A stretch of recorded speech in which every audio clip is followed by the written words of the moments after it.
నరఘోషకు పెదవేది ఎవరికి వారే ఎదురుపడి ఎదలు రగులు ఎడబాటులలో చివరికి దారే మెలికపడి నిన్ను చేరగనేని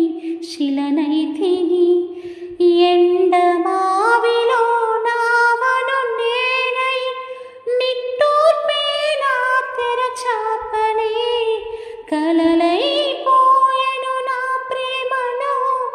అలలై పొంగెను నా కన్నులో మదికే అతిథిగా రానేలను సెలవైనా అడగక పోనేలను ఎదురు చూ